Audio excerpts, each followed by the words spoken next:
అందరికీ పత్రికా మిత్రులకు మరియు ఒక మంచి ఉద్దేశాన్ని ప్రజల్లో అవగాహన తీసుకురావాలనేటువంటి ఆలోచన తీసుకొచ్చినటువంటి పృథ్వీరాజ్ గారికి, తర్వాత తెలంగాణ విఠల్ గారికి, మిగతా మిత్రులందరికీ పేరు పేరున ధన్యవాదాలు.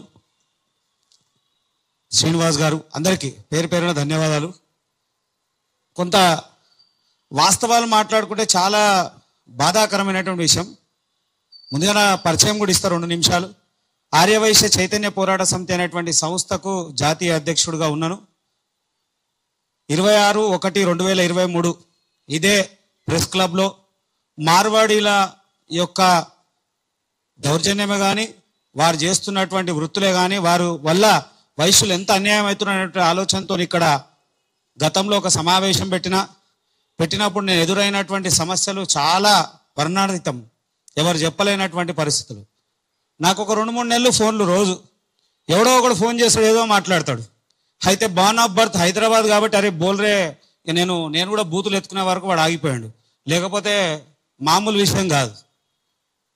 వాడేదో నేను ఎక్కడో బతకనీకి వచ్చినా అనుకున్నాడు. నేనన్నా కాదురా, మా 5 తరాలు హైదరాబాదే మాది, నేను గట్టి కూర్చుని అనుకో, నువ్వే ఇడికని పోవాలిరా అన్న. నేను అంటే నిలబడ్డా కాబట్టి సాధ్యమైంది, కానీ అన్ని విషయాలు అట్లా సాధ్యమైతలేదు.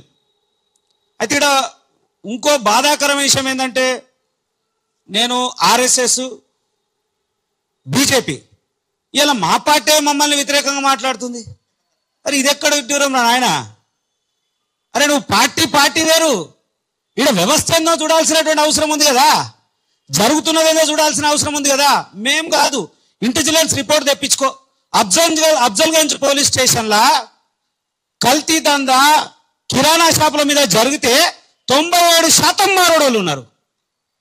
అరే నీ అమ్మ, ఇంకేం కావాలి నీకు? ఇక అరే నీకు ఏం చేస్తున్నో తెలుస్తలేదా, ఎట్లా దెబ్బతీస్తున్నో తెలుస్తలేదా? అరే వైశ్యుల పరిస్థితి, నేను 2011 అక్టోబర్ 2 గాంధీ గారి స్ఫూర్తిగా మీలాంటి అంత మేధావులు, అంటే ఎవరెవరు సామాజిక వర్గం, తెలంగాణ ఉద్యమం చూసినా, అనేక ఉద్యమాలు చూసినా, అనేక కుల సంఘాలు చూసినా, కుల సంఘాలతో కూడా బీసీ సంఘాలతో కానీ, ఎస్సీ ఎస్టీ సంఘాలు కానీ, లేదా దళిత సంఘాలు అందరితో మంచి పరిచయం ఉన్నప్పుడు, మీ అందరితో నేర్చుకున్నప్పుడు నా జాతికి ఎందుకు చైతన్యం రావద్దనేటువంటి ఆలోచనతో అక్టోబర్ 2, 2011 ఆర్యవైశ్య చైతన్య పోరాట సమితి ఆర్థికంగా, విద్యాపరంగా, రాజకీయంగా ఎదగాలనేటువంటి ఆలోచనతో అప్పుడెప్పుడో స్టార్ట్ చేసినప్పుడు అనేక సమస్యలు ఎదుర్కొన్నప్పుడు నాకు ఊరూరు అర్థమైన విషయం ఒకటే, చాలా అత్యధికంగా వైశ్యులు నష్టపోవడానికి గల కారణాలు మేధావులకు 4 విషయాలు చెప్తా. వారు గ్రామీణ వాతావరణం నుంచి అయినా మళ్ళీ మీకు చెప్తా. ఊర్లలో ఉన్నటువంటి షావుకారు పరిస్థితి ఎట్లుంటుందంటే, రైతు, ఆ ఊర్లో ఒక 50 మంది రైతులు ఉన్నారు అనుకోండి, ఆ రైతుకు సంవత్సరం మేపుతాడు. ఆయన సంవత్సరము మేపుతాడు అంటే ఆయనకి ఇంటి సరుకులు ఇస్తాడు, వ్యవసాయం సంబంధించినటువంటి వనరులన్నీ ఇస్తాడు, ఎరువులు ఇస్తాడు, మంచి చెడ్డ అంతిస్తాడు. ఎందుకు? సంతోషం, సహాయం చేస్తాడు అనుకున్నాం.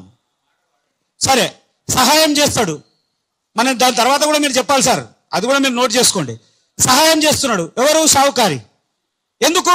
ఆయన ఆశ 6 నెలలు కాగానే పంట వస్తే పంట మొత్తం నాకే తెచ్చిస్తాడు, అంటే ధాన్యం అంతా తెచ్చేయడము, దాని ద్వారా ఆయన 4 రూపాయలు సమకూర్చుకోవడము అనే వ్యవహారం నడుస్తూ ఉంది.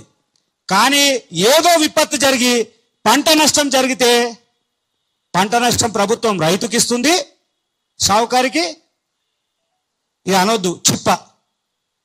ఎందుకంటే పంట నష్టం చాలా అరుదుగా ఉంటుంది, చాలా తక్కువ ఉంటుంది.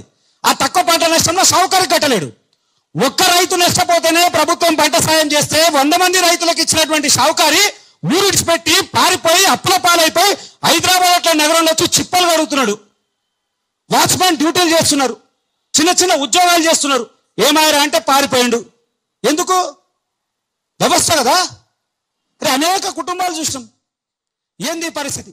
పోనీ కిరాణా వ్యాపారం ఆ రోజుల్లో ఉన్నటువంటి పరిస్థితులలో, ఇవాళంటే కిరాణా వ్యాపారం అన్ని సామాజిక వర్గాల్లో వచ్చినాయి. అప్పుడు కిరాణా వ్యాపారం అంటే వైశ్యులే తప్ప ఇంకెవరు లేనటువంటి పరిస్థితులు. ఆ రోజుల్లో ఉన్నటువంటి పరిస్థితుల్లో మనిషి పుట్టినప్పటి నుంచి చచ్చే వరకు ఏం అవసరం ఉన్నా మీరు చివరికి ఊహించరు. సూది కావాలన్నా షావుకారి దగ్గరనే, కలర్ డబ్బా కావాలన్నా షావుకారి దగ్గరనే, మీకు ఏ వస్తువు కావాలన్నా కిరాణా షాప్లో షావుకారి దగ్గర దొరికేటువంటి పరిస్థితులు ఉండే.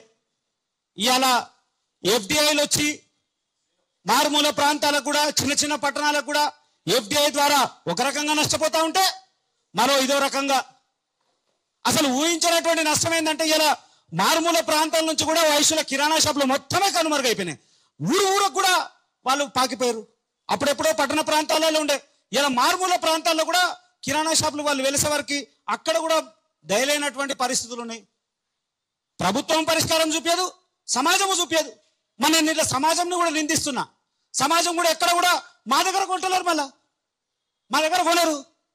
ఎందుకు కొనరు అంటే వాడు రూపాయి తక్కువ ఇస్తున్నా. రూపాయి ఎందుకు తక్కువ అంటే వాడు డూప్లికేట్ తయారు చేస్తాడు. డేట్ అయిపోయిన దానికి మళ్ళా కొత్త డేట్ వేస్తాడు. ఏదో నాసి రకమైనటువంటి సరుకులు తీసుకొచ్చి అమ్ముతున్నారు రూపాయి తక్కువ అనగా మళ్ళీ అందరటే. అరే వ్యవస్థ ఎటువైపోతా ఉంది? ఎవరు చేయాలి? ఎవరు ఆలోచించాలి? ఎవరు మాట్లాడాలి? ఇవాళ మారుమూల ప్రాంతంలో ఉన్నటువంటి వయసుల పరిస్థితి మరీ దారుణమైనటువంటి పరిస్థితి అయిపోయింది. మేము ఒక కిరాణా వ్యాపారాన్ని అదే మా కులవృత్తిగా పెట్టుకున్నటువంటి వ్యాపారం పూర్తిగా శూన్యం అయిపోయి ఇలా బతకలేనటువంటి పరిస్థితులు అనేక మంది ఏదైతే ఉన్నారో గుమాస్తాలు ఉద్యోగాలు చేస్తా ఉన్నారు, చిన్న చిన్న ఉద్యోగాలు చేస్తా ఉన్నారు, వలసపోయి ఇచ్చేస్తా ఉన్నారు, అసలు టిఫిన్ సెంటర్లలో ప్లేట్లు కడుగుతా ఉన్నారు. మారుమూల ప్రాంతాలలో అయితే మరీ దరిద్రమైన పరిస్థితి వచ్చి హైదరాబాద్కి బతకనికి వచ్చి బతకలేని పరిస్థితులు అనేకమైనటువంటి కుటుంబాలు ఉన్నాయి. ప్రభుత్వం కార్పొరేషన్ అన్నం దాని మీద నిధులు ఇయ్యదు, స్థానికులకు అవకాశం ఇయ్యదు. వాడు వ్యాపారం ఏంటో చేస్తాడు, ఉద్యోగాలు కూడా మన ఇక్కడ వాళ్ళని పెట్టుకోడు. ఆ కిరాణా షాప్లో కూడా గుమాస్తలు ఎవరు ఉంటారంటే వాళ్ళ మనుషులే ఉంటారు. సరుకు నాణ్యమైన సరుకులే ఉండదు, అవి ఉండే పరిస్థితి ఉండదు. మా అక్కడ కొనేవాడు మనవాడు కూడా కొనడు. అరే ఎక్కడ పోతా ఉంది పరిస్థితి? మేధావులు అనేక మంది పెద్దలు ఉన్నారు. ఇలాంటి విషయాల్లో ప్రజల్లో చైతన్యం చేయాల్సిన అవసరం ఉంది. ప్రభుత్వాలు కదిలేయాల్సినటువంటి అవసరం ఉంది. చెప్పుకుంటూ పోతే అనేకమైనటువంటి బాధలు, ఈ కాగితం రాసుకున్న సరిపోయినటువంటి బాధలు ఉన్నాయి. అందరు ఉన్నారు కాబట్టి అందరు మాట్లాడాల్సిన అవసరం ఉందని చెప్తా ఉన్నా. మళ్ళీ కొంతమంది మాట్లాడుతూ ఉన్నారు రోహింగ్యాలతో మాకేం పని, వాళ్ళకు మాకేం సంబంధము? మేము వాళ్ళని అన్నామా? ఇప్పుడు వాళ్ళని ఎవరు చూడాలి?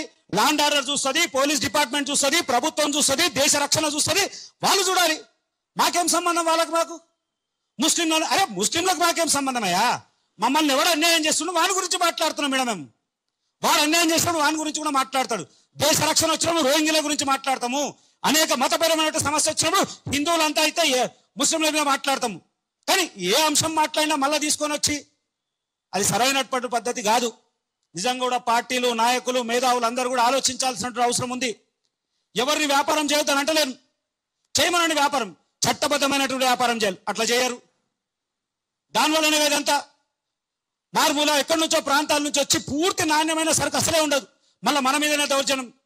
గజ్వేల్లో మన ఒక సంఘటన జరిగింది, జగిత్యాలో ఒక సంఘటన జరిగింది, వరంగల్ ఒక సంఘటన జరిగింది. పోనీ ఎవరైనా మన వాళ్ళు మాట్లాడితే మన మీదనే వాళ్ళు తిరుగుబాటు చేస్తూ ఉన్నాడు. అరే నువ్వు దాడులు చేసే సంస్కృతి ఎక్కడిది? నువ్వు సమస్య ఉంటే పరిష్కరించుకోవడానికి స్థానిక పోలీస్ స్టేషన్ ఉంది, మాట్లాడు చెయ్యి. వాడు ఇక్కడనే వచ్చి మన పైసలే తిని మన దగ్గరనే అయ్యి బలిసి మన మీదే కొడితే ఎట్లా? ఇది చాలా దౌర్భాగ్యమైనటువంటి పరిస్థితి. ఇవన్నిటినీ అందరూ ఆలోచించాల్సినటువంటి అవసరం ఉందని మరొక్కసారి తెలియజేసుకుంటూ ఈ వేదికకు అవకాశం ఇచ్చినటువంటి పెద్దలందరికీ ధన్యవాదాలు. జై హింద్.